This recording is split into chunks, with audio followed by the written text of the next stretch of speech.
No niin, sitten meillä olisi tämmöinen ennakko-oletus, että yhteistyö lapsen huoltajien ja läheisten kanssa on aina vaikeaa ja hankalaa. Onko se totta? No mä sanoisin siihen, että se voi olla totta tai se voi olla tarua. Et se on semmoinen, mikä on kaikilla sijaisvanhemmuutta harkitsevilla on mielen päällä. Ja sen takia sijaisvanhemmuutta harkitsevat saa ennakkovalmennuksen, Pride-valmennuksen, missä käydään läpi sitä. Käydään läpi niitä valmiuksia siihen yhteistyön tekemiseen. Mietitään, miten minä omalla toiminnallani voin edesauttaa, että se yhteistyö toimii parhaalla mahdollisella tavalla. Koska se on sijaisvanhemmalle tosi jännittävää. Se on tosi jännittävää myös niiden lapsen huoltajille. Tilanne on kaikille muuttunut, on uusi. Pitää rakentaa sitä uutta ihmissuhdetta, yhteistyötä. Ja sitten, jos se niin kuin totta puoli siinä, että jos sattuisi, että olisi erityisen haastava sitten huoltaja vaikkapa sijoitetulla lapsella, niin sitten on tarjolla tukea. Jokainen perhehoitaja saa oman tukityöntekijän, joka voi tukea, joka voi olla siinä mukana, jonka kanssa voi yhdessä miettiä, että mikä on se paras, onko se kirjallinen viestintä, millä ollaan yhteydessä vai lähdetäänkö vaikka sähköpostia tai miten sitä pystytään lähtemään rakentamaan sitä yhteistyötä. Mutta kyllä yleensä aina jonkunlaiseen yhteistyöhön päästään, kun on sitä halukkuutta. Ja näin mäkin ajattelen itse aiemmin sijaisvanhempana toimineena ja sijaisvanhempien tukityötä tehneenä, että yleensä aina löydetään jotkut keinot hyvään yhteistyöhön. Että se saattaa olla ajoittain hankalaa, mutta pääosin oikeasti aika sujuvaa ja joskus jopa ihan helppoakin.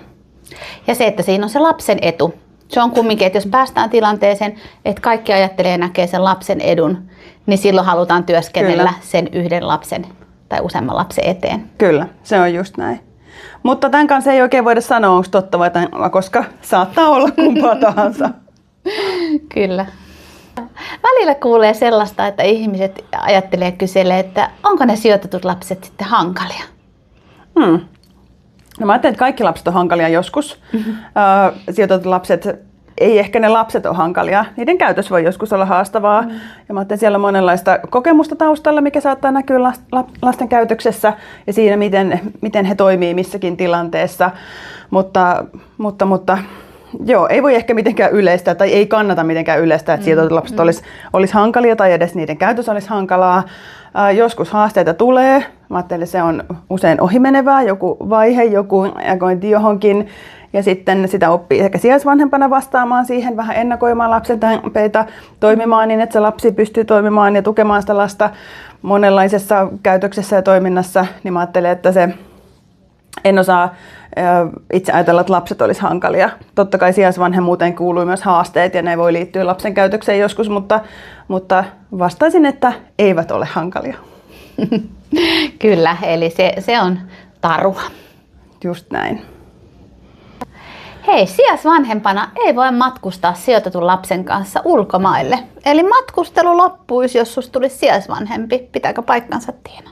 No ei onneksi pidä. Ei ole ihan mustavalkoinen asia, mutta ei pidä paikkansa. Tämä on tosi monen sijaisvanhemmuudesta kiinnostuneen huoli. Ja tästä mä keskustelen usein ihmisten kanssa.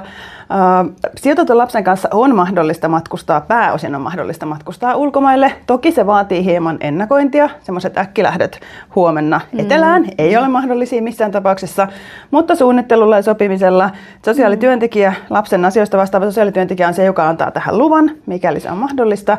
Ja sitten passin saamiseen liittyy muutama lisämutka, mutta ei ole mahdotonta. Ja pääosin mun kokemuksen mukaan on ennakoimalla ja sopimalla ja yhdessä asiasta puhumalla niin on mahdollista. Eli ei pidä luopua kokonaan matkustamisesta, edelleen saa matkustaa ja ihanaahan se on, jos sijoitettu lapsikin pääsee mukaan matkalle. Mutta entäs sitten, jos sijaisperhe haluaa matkustaa Suomen rajojen sisäpuolella, saako lähteä vaikka Lappiin joululomalla? Hyvä kysymys. Suomesta voi matkustaa huolettomammin, eli kunhan pysyy Suomessa, niin saa viettää vapaa-aikansa ihan siellä, missä haluaa. Voi mennä kesämökille, voi mennä Lappiin laskettelemaan, voi tavata sukulaisia toisella paikkakunnalla, voi tehdä ihan niitä tavallisen elämän asioita, mitä on tehnyt siihenkin saakka. Toki täytyy pitää huoli, että sijoitetun lapsen yhteydenpito läheisiin ja vaikka tapaamiset toteutuu. Eli ei voi ilmoittaa, että nyt me ollaan mökillä eikä tuoda lasta tapaamiseen, että ne täytyy toteutua ja sitten totta kai voidaan aikatauluihin vaikuttaa ja niistä sopia ennakkoon, mutta kunhan ne toteutuu, niin kaiken muun ajan voi matkustella miten vaan. No ei ehkä kaikkea aikaa oikeasti. Toivotaan, että pysytte kuitenkin kotona sijoitutun lapsen kanssa, mutta saa matkustaa Suomessa ihan vapaasti. Hyvä. Eli se on tarua. Hei, kiitos kun olit seurassamme. Tässä oli meidän toinen Totta vai Tarua perhehoito edition. Ja edelleen, jos sulla tulee mieleen jotain myyttejä tai ennakko-oletuksia, niin kommentoi videon alle. Totta vai Tarua?